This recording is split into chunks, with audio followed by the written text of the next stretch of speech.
E aí, minha família linda, firmeza total por aí? Bom, várias pessoas me mandaram essa mensagem para eu reagir a esse som, então vamos lá? Hoje tem Cante Purgatório, chega comigo, vamos lá.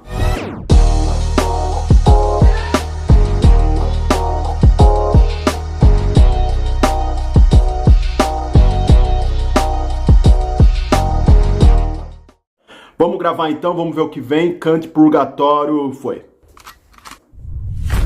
Vou aumentar esse volume aí.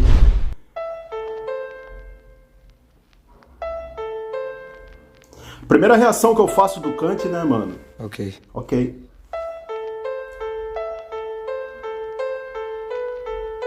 Caramba, que olhar penetrante, né, velho? Uma viagem. Acreditei desde cedo ser um garoto de outro mundo. Aliás, porque o que eu penso é tão profundo. Bruno, você não é igual a todo mundo. Eu sei, mamãe, sobre isso que eu me confundo. Minha família diz, ele só está confuso com o uso de droga. Que droga não vem que eu uso, fim do poço pra fazer dólar. Claro que eu tô confuso. Com 4 era responsável por casa, comida e me arrumar pra escola. Fantásticas danças de escola, abraçando a mãe dos meus amigos, disfarçando. A minha vai vir, só tá sem tempo agora. Oi, dona Irani, sei que eu não saí de ti, mas posso fingir ser filho da senhora. Prometo que é só por agora. É que eu tô com vergonha e sinto muita raiva de como os outros me olham. Foda-se que ela não veio, talvez venha outrora. Talvez tenha sido roubada, assassinada, embora. Acredito friamente que esteja apenas vendo Kevin no YouTube falar esquece durante 1 hora. Ele vive rindo, deve ser história. Vira a página então, vamos embora. E pulem pra parte do toalete, onde eu ponho um rap, ganho um patrocínio de Gillette. Meu pulso uma tatu nova. Estou cansado de ser tão julgado. Às vezes acordo e me sinto o próprio diabo, pelos versos e formas que eu tenho conjugado. E quanto mais me vejo triste, mais me vejo tatuado. Eu não sou um anjo, eu não me vejo em uma estatueta. Eu faço isso pra conseguir um extrato extra. Antes dos cultos penso em dropar um extra. No meio da palavra eu penso em letras que falam de mortes, droga e buceta. Alguém por favor meta uma bala na minha cabeça, ao som de Tupac e um back gigante. Não curto microplanta, de chave kryptonita de Clark pra Kant. Queima tua ponta, me sentindo Cartman, tirando minhas bolas gigantes de um micro-ondas. É que a vida me deu um rodo e eu guardei até comprar minha própria casa. E quem duvidou chupa meu caralho com asas, nadando com tubarões famintos em águas rasas, implorando por carinho, só o demônio me abraça. Tô no limite, botando fogo em uma casa inteira só pra acender um dinamite. Desde pequeno eu sonho com o céu caindo, um ser de luz, só que de capuz, um anjo caído. Vozes silenciosas falam muito comigo, entre o bem e o mal eu vivo em conflito. Pesadelos quentes entre meus cochilos, dizem que se esse é meu papel, terei que puni-los.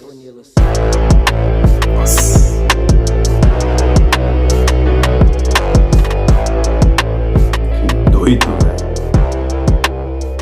Nossa, mano, que doido, velho. Curtinho e um baque, né, velho? Meu coração tá acelerado aqui, mano. O cara conseguiu fazer um som musicalmente maravilhoso só com o piano ali, né, velho? Você vê que o beat mesmo, né, o bumbo, caixa entrou depois que ele já tinha rimado, mano. Olha só, né, velho? O peso veio antes do peso da base, mano. Que louco, que instrumental louco. E que clima sinistro, velho. O Kante falou ali de coisas ali muito profundas, mano. Muito profundas. Vamos conversar um pouco sobre elas. Mas antes disso, eu queria só fazer um comentário, que eu sempre deixo claro. Isso aqui não é uma análise psicológica, não conheço Kante, não vou analisar a vida dele. Também não espere isso, né? Estamos muito acostumados, assim, a ver a figura do psicólogo como aquele cara que, pô, ele vai entrar na sua mente, tá ligado? Meu, isso é besteira. Se tem psicólogo que fica com essas ideias aí, são tudo fuleiro. Psicólogo trabalha com compreensão. E eu só posso trabalhar com pessoas que eu conheço e que estão sob meus cuidados, né, numa psicoterapia, certo? Aqui é apenas uma reação e algumas considerações. Firmeza? Não confunda as coisas aí, por favor. No começo ali, mano, o Kante já fala o seguinte, né? Eu acreditei que eu era tipo um garoto de um outro mundo, cara.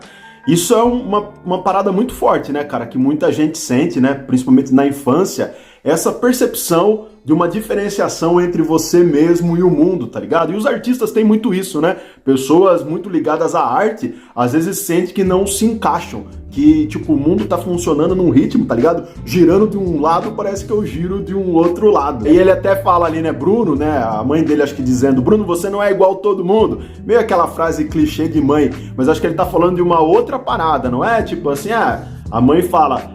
pô, você não é todo mundo. Não, mano, ele tava levando isso pro coração de certa forma, tá ligado? Sou diferente de todo mundo. Isso já faz nascer, entre aspas, e crescendo, tá ligado? Um ser pensante, um ser assim muito ligado à reflexão, ao exame das coisas. Não é à toa que ele acaba utilizando esse nome Kant, né, mano? E outra coisa também muito importante que eu vou deixar pra falar no final...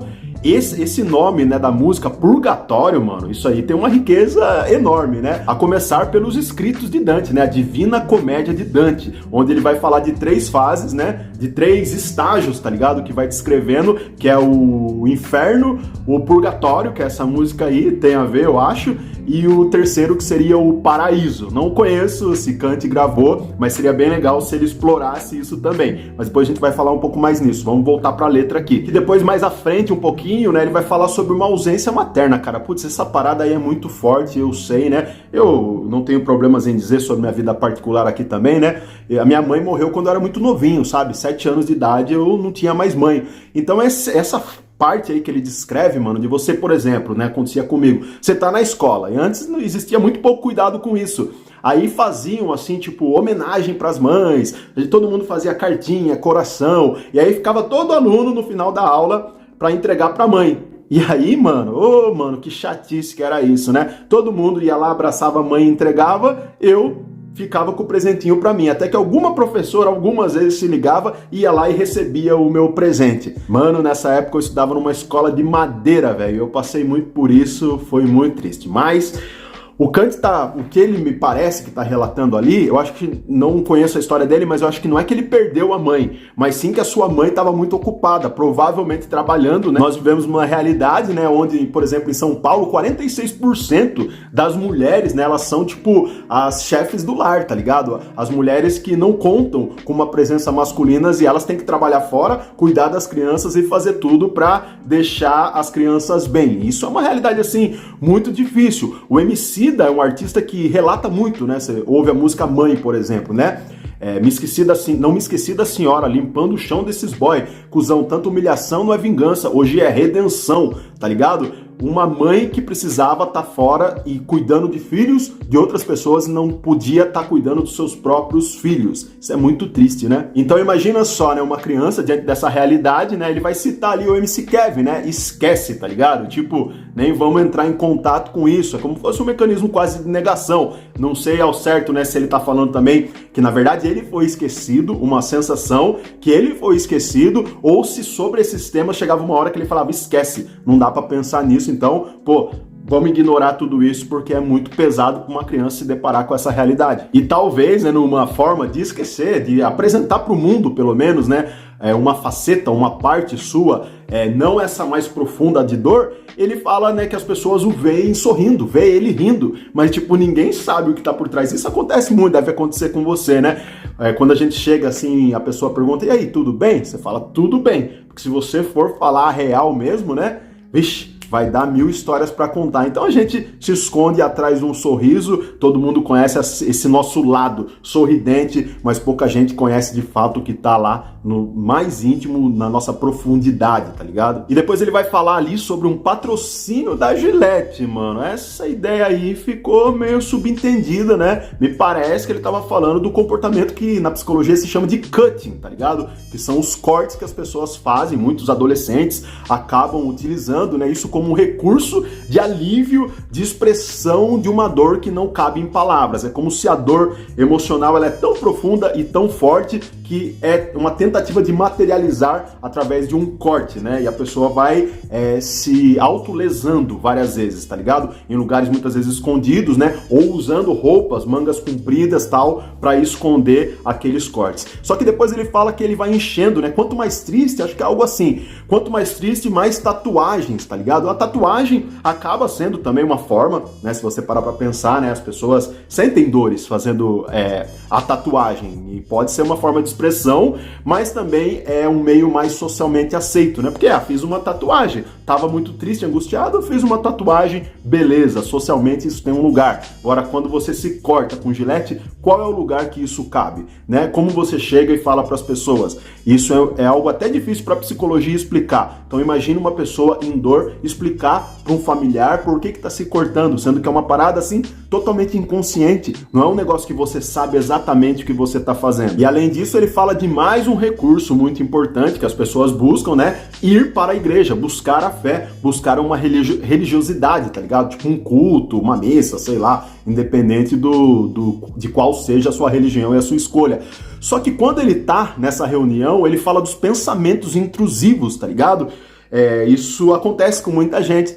Você começa, diante de palavras boas, palavras de fé, palavras de amor, o seu pensamento começa a pensar em sexo, tipo, não que isso seja errado, tá ligado? Isso aí faz parte da humanidade. Mas num contexto religioso, parece que aquilo não cabe. Então, drogas, sexos e tal, e isso traz uma culpa muito grande. E ele fala, né, um pouquinho à frente, tipo, putz, que alguém meta uma bala na minha cabeça. Porque, pô, nem dentro de uma igreja eu consigo absorver aquilo que está sendo ensinado, o pensamento intrusivo fica vindo a todo tempo. E eu queria só deixar uma coisa para vocês, só para a gente pensar aqui, para você talvez até praticar. Se você tem pensamentos intrusivos, pensamentos que você não tem controle, pensamentos que invadem você em vários momentos da sua vida, não lute contra, não vá pelo caminho da culpa, da moralidade, tá ligado? Não alimente esse tipo de pensamentos se eles são muito nocivos, se eles são ruins, mas tenta imaginar, isso é um exercício até de meditação. Imagina que esses tipos de pensamentos são como nuvens. Cada pensamento é uma nuvem que está passando por cima da sua cabeça. E sobre as nuvens, nós não temos controle. Deixe as nuvens passarem. Não lute contra, não alimente, apenas observe seus pensamentos. Sem julgamento, apenas observe. E se você for praticar meditação, preste mais atenção na sua respiração. Foca na sua respiração, inclusive a minha não está muito boa ultimamente, né? Mas esses pensamentos eles vão perdendo a sua força. Quando nós lutamos contra pensamento, mais nós damos força. Qualquer hora eu posso fazer um vídeo falando um pouco mais sobre esse tema, que esse tema é bem legal. E mais pro final da música, o Kant já começa a entrar numa parada que é bíblica, né? Eu não sei se essa foi a intenção, mas ele diz que desde criança ele observa, ele tem sonhos, imagens de um céu caindo, né?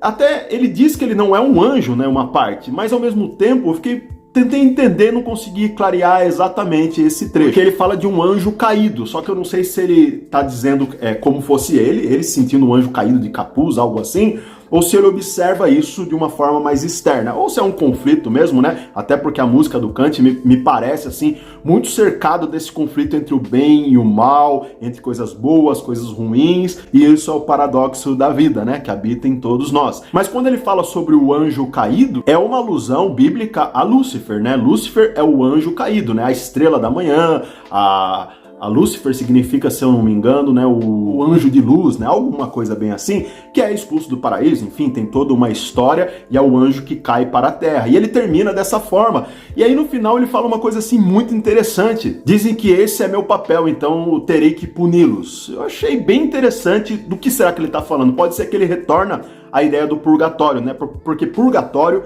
é uma ideia de punição. Vamos falar um pouquinho sobre purgatório? Acompanha comigo aqui que a gente vai entrar um pouco numa área mais teológica agora. Purgatório, né, ficou muito conhecido, né? Acho que foi uma ideia assim muito fomentada durante a Idade Média, principalmente, né, como aspecto central da Igreja Católica, né? Sendo como um estado de punição, de purificação, um lugar que fica, né, entre essas duas esferas, que seria céu e inferno. O purgatório fica com uma ideia de quem é amigo de Deus, tipo assim, merece, sei lá, pode ir para o céu, mas ainda não está pronto. Então ele vai para esse lugar chamado purgatório após a sua morte, e é um lugar de punição para que você seja purificado e consiga se achegar ao reino dos céus, ao paraíso. Por isso que na tradição católica muitas pessoas rezam, né? Pedem pelas almas que se foram para que Deus possa levá-los então para o paraíso e não para o inferno. E nisso eles vão fazer uma distinção, né, entre o pecado mortal, né, e o pecado que há perdão. O pecado mortal é um pecado que a pessoa não é amiga de Deus, é inimiga, e para a tradição católica ela seria condenada ao fogo do inferno, alguma coisa tipo assim. Mas no purgatório não, são pecados, né, a pessoa não estava tão próxima de Deus, mas é amiga de Deus, então ela vai poder ir para o céu com as penitências e tal. Por isso que eu tô fazendo essa ligação, porque no final ele fala sobre punição, que tem muito a ver com purgatório. E só um detalhe aqui, né, pra tradição protestante, né, que daí vem os evangélicos e tal, não existe praticamente, né, na maioria das igrejas, a ideia de purgatório, né? Pros protestantes, existe apenas o céu e o inferno, e independente, né, de obras e tal. Para você ir para o céu, né, para a fé protestante, você precisa ter aceitado, reconhecido Jesus Cristo como seu suficiente e único Salvador, e aí beleza, já tem um passaporte para o céu. Se você não reconheceu, se você não foi contemplado pela graça de Jesus Cristo, então o seu lugar já é a separação de Deus, né, que poderia ser chamada de inferno. Então, para os protestantes, né, é em vida que você vai definir. Aqui é a sua chance de escolher talvez o seu caminho, né? Mas daí depende também, né? Porque tem alas do protestantes, né, que vão falar que não é bem uma escolha, né? Você é escolhido e tal, calvinismo. E aí já entra num outro assunto que por hora acho que é melhor a gente deixar um pouco pra lá, certo? Mas acho legal falar de teologia, né? Porque isso, por mais que a gente não perceba, né, está presente na nossa vida, na nossa cultura brasileira. Então o Kant foi muito sábio, né, quando ele pega elementos, né, da teologia, mas também, vamos chegar agora aqui, no Inferno de Dante, na literatura de um italiano, né, que é o Dante, e ele vai colocar esse estágio que é o purgatório. E eu já falei um pouco antes, existe o paraíso, o purgatório e o inferno. E talvez nessa música ele está representando, né, essa obra da Divina Comédia de Dante, esse estágio que é o purgatório. E um detalhe assim bem importante nessa obra de Dante, né, é a forma que ela é escrita, né? Ele busca, né, quando ele escreveu a Divina Comédia, lá pelo século, acho que século 13, talvez 14, não sei exatamente se foi, mas ele busca uma perfeição na sua escrita. Olha só, Dante vai utilizando muito o número 3, né? As coisas vão fechando e sempre você vai contabilizando e você vai perceber o número 3 ou o número 9, né? Como um número raiz quadrada de 3, e isso vai gerando uma harmonia na escrita, rima e tal, e acho que isso tem muito a ver com Kant também, né? Acho que ele tem uma inspiração nessa forma poética de escrita também de Dante. Também só para finalizar, né, nós entramos aqui nos assuntos de teologia e tal, os espíritas, né, esse lugar que é chamado de purgatório, os espíritas têm um lugar que eles concebem de uma forma um pouco parecida, que é o umbral, né? O umbral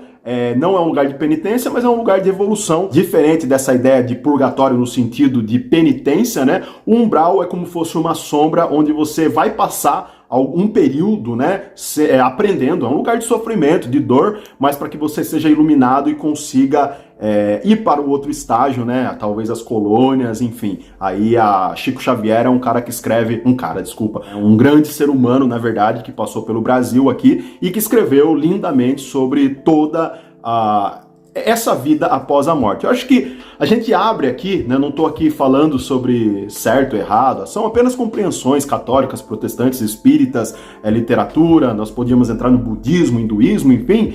Isso faz parte da humanidade, faz parte da riqueza, né, da espiritualidade humana, né? É muito bom fazer uma distinção entre religião e espiritualidade. Espiritualidade está presente, não teria como eu não falar sobre esses elementos, sendo que essa música do Kant, ela perpassa pelos símbolos, pelos signos da espiritualidade, né?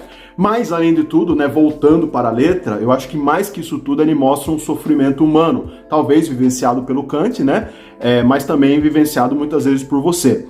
Então, assim, como eu sempre tenho feito, eu te digo, né, busque ajuda, né, procure pessoas que possam te auxiliar, Muitas pessoas acabam mandando mensagem para mim no meu Instagram ou até aqui nos comentários e eu sou muito sincero e infelizmente eu digo que eu gostaria de responder um por um quando vem contando a história, desabafos, pedindo ajuda, psicoterapia, mas eu não tenho condições, né, de atender além do que eu já trabalho, do que eu atendo no SUS e alguns pacientes particulares que eu tenho, eu não consigo abrir exceção, tá? Então a minha forma de auxílio é através do meu canal no YouTube. Eu peço até desculpa que eu não consigo responder, eu me sinto até meio triste, mas eu tenho que lembrar do homem pequeno que eu sou, né? Eu não tenho condição de salvar o mundo. Eu estou aqui, afinal de contas, tentando dar sentidos para minha vida e para as pessoas que estão me acompanhando aqui. Esse é o nosso caminho, esse é o nosso desafio e eu desejo que você encontre boas pessoas para auxiliarem você na sua caminhada. Se você estiver em sofrimento,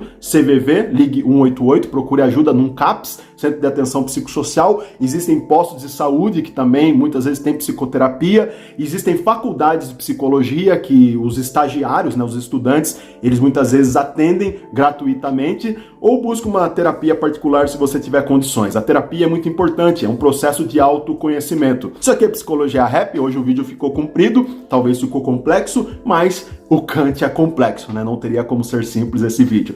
Se inscreva, deixe seu comentário, tamo junto e um abraço, é nóis!